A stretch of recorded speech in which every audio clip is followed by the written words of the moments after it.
to Hawaii.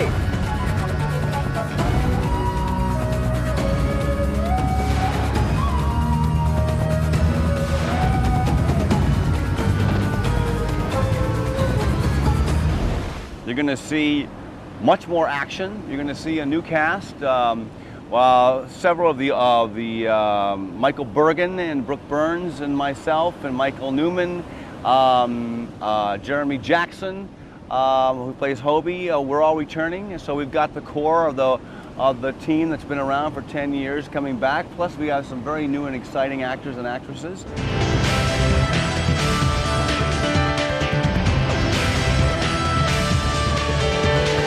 We had an opportunity to take it down to Australia, but the problem that I loved Australia, but the problem with Australia was our summer was their winter. And when Hawaii came into the equation, I said, I'm not going anyplace else but Hawaii. And it was absolutely the right decision. We should have come here 5 years ago.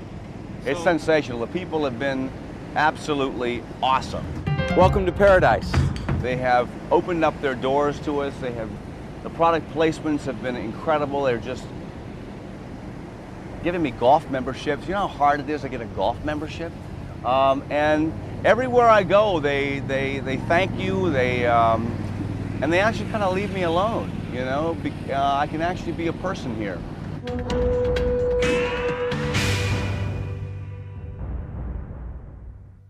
You're gonna have a same action-packed show, same beautiful people, but now you got it on some of the most extraordinary backdrops in the world. Every inch of this place is just gorgeous.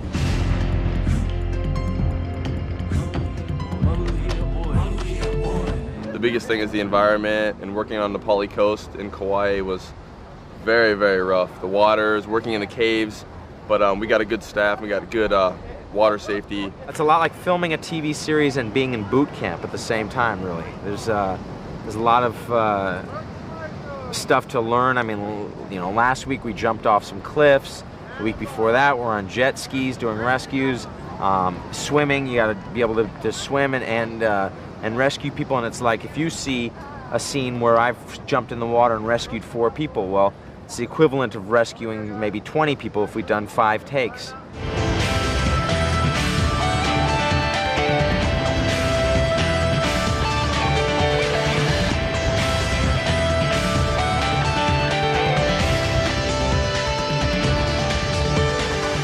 Basically, it has to do with Mitch Buchanan. It's going through kind of a midlife crisis. He goes over to Hawaii. His mom has come down with Alzheimer's. It's affected him mentally. His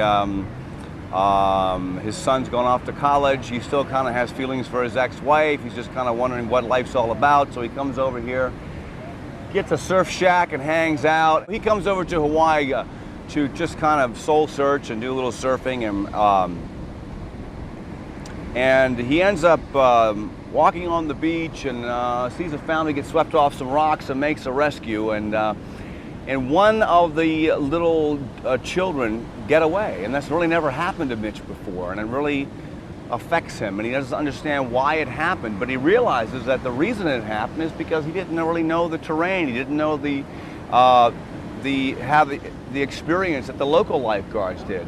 So he basically kind of goes through a little metamorphosis, and he gets a workout montage, gets back in shape, and decides that he's going to go and establish an international team of lifeguards from all over the world, Australia and Hawaii and Los Angeles and Texas, and bring to life what each lifeguard does best to Hawaii to train so they can take those different techniques back to their own country. In essence, the Australians have an incredible attitude of never giving up, and they use rubber boats over there. They're called rubber duckies that we don't use.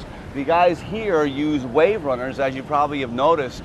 They have perfected the jet ski wave runner with a boogie board rescue. These guys are the best in the world. So basically, it's the best of the best come to Hawaii to train, to go back and take those techniques to other countries.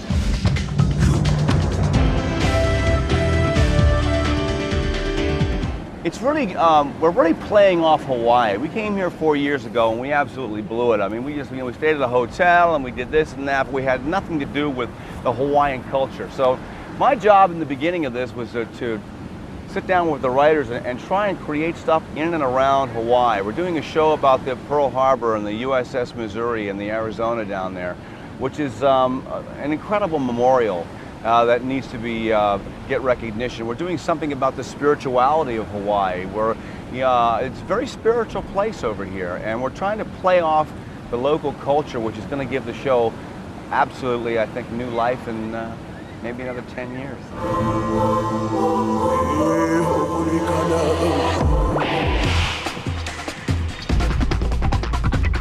I think that the show is popular internationally because, to be totally honest, a lot of the guys from Night Riders followed me to Baywatch, and that's what a lot of people say.